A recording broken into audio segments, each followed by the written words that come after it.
Olá, gente querida! Hoje é o dia 20 de julho.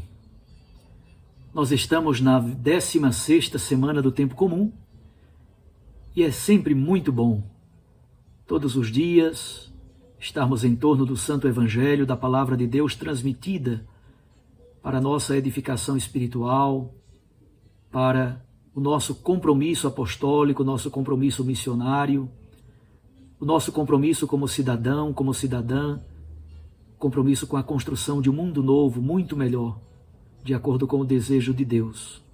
A vontade de Deus é discernida na história e a palavra da Sagrada Escritura que nos é transmitida é um dos grandes elementos que nos ajuda a identificar a vontade de Deus, discernir a vontade de Deus. É sempre um discernimento histórico, mas a palavra tem esta força de iluminar a nossa decisão ética, o direcionamento da nossa vida, onde nós colocamos o melhor de nossas forças e de nossas energias. Hoje nós começamos a ler o discurso em parábolas. Mateus capítulo 13, versículos 1 a 9. Naquele dia Jesus saiu de casa e foi sentar-se às margens do mar da Galileia. Uma grande multidão reuniu-se em volta dele. Por isso Jesus entrou numa barca e sentou-se, enquanto a multidão ficava de pé na praia. E disse-lhes muitas coisas em parábolas. O semeador saiu a semear. Enquanto semeava, algumas sementes caíram à beira do caminho, e os pássaros vieram e as comeram. Outras sementes caíram em terreno pedregoso, onde não havia muita terra. As sementes logo brotaram, porque a terra não era profunda. Mas quando o sol apareceu, as plantas ficaram queimadas e secaram, porque não tinham raiz. Outras sementes caíram no meio dos espinhos. Os espinhos cresceram e sufocaram as plantas. Outras sementes, porém, caíram em terra boa e produziram à base de 100, de 60 e de 30 frutos por semente. Quem tem ouvidos, ouça.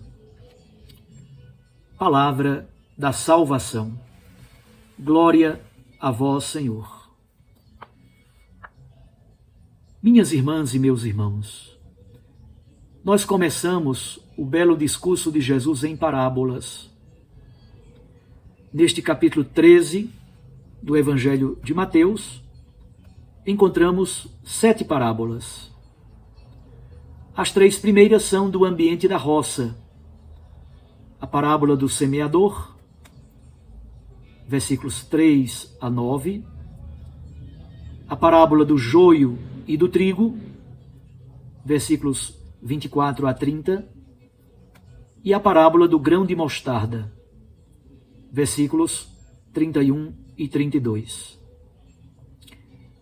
A 4ª parábola é típica de uma casa da roça.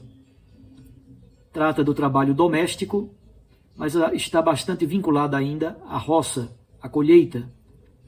É a parábola do fermento, que a mulher toma e mistura com 3 medidas de farinha de trigo ou de cevada para preparar o pão a cada dia. A 5ª e a 6ª parábolas são do ambiente do comércio. É a parábola de um tesouro e a parábola da pérola preciosa.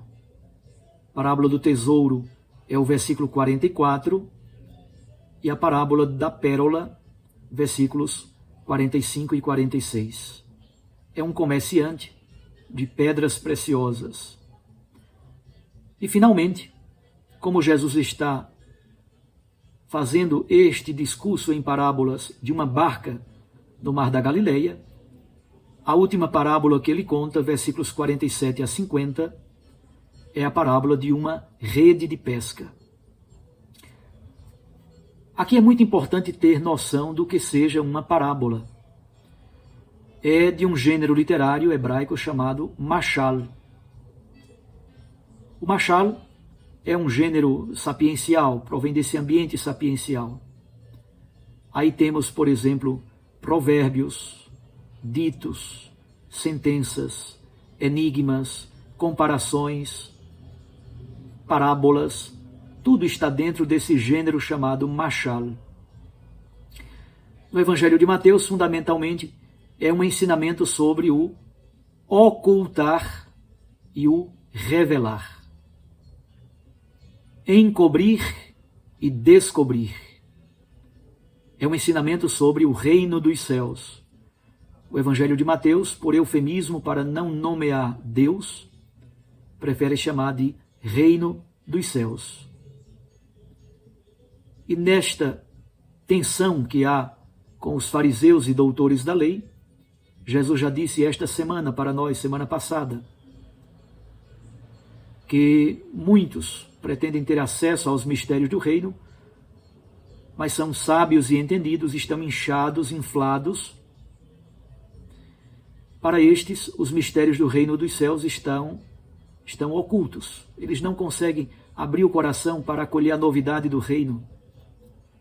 Enquanto que os pobres, pequeninos e humildes, a estes, nosso Senhor revela os mistérios do reino dos céus. Pois bem, a parábola do semeador começa com uma introdução, os versículos 1 até a primeira parte do versículo 3. Do que trata?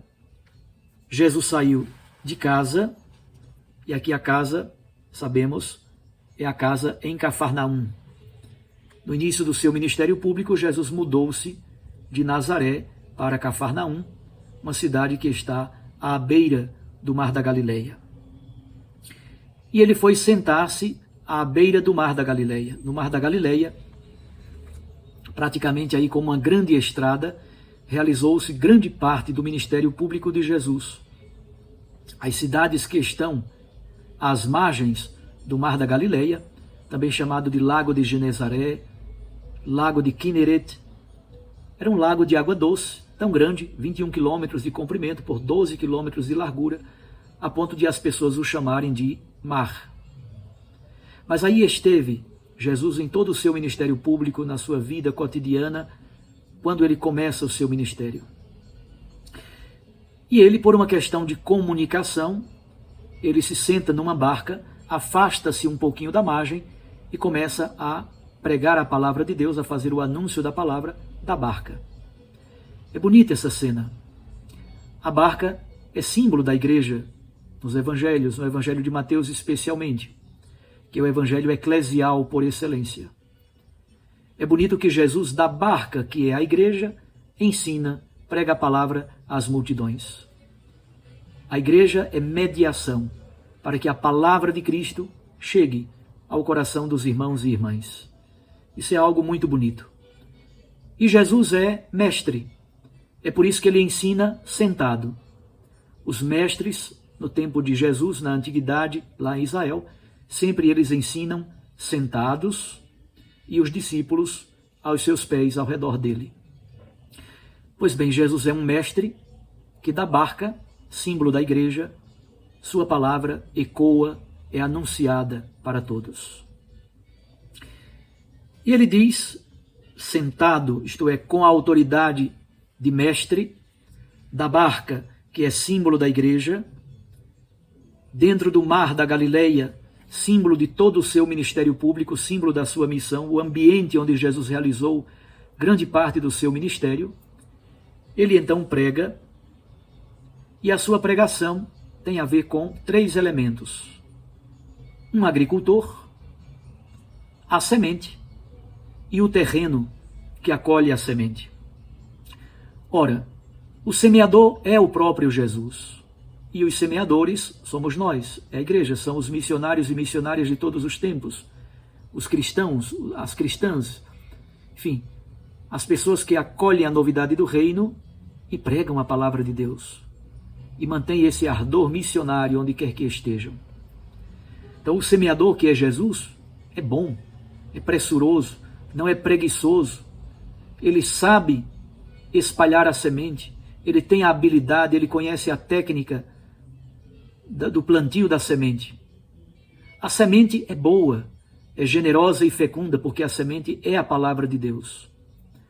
Mas nesta primeira parábola, na parábola do semeador, a grande pergunta é pela qualidade do terreno que acolhe a semente ou não. Jesus então diz que parte da semente caiu à beira do caminho. Nem chegou a germinar. Há um crescendo tão bonito. Nem chegou a germinar. Vieram os pássaros do céu e comeram a semente. Isto é alguém que ouve a palavra, talvez até com entusiasmo, mas esta palavra é roubada pelo maligno. A palavra é roubada e a semente não produz fruto nenhum, não chega nem mesmo a germinar. A segunda parte da semente caiu em terreno pedregoso. Germina, mas, como o terreno é pedregoso, a raiz não consegue penetrar no solo. O solo é muito fraquinho, é muito raso. Como não tem base, como não tem raiz profunda, como não tem terra para onde a semente possa fincar a sua raiz, esta plantinha, logo que chega o sol, ela seca e morre. Não tem profundidade.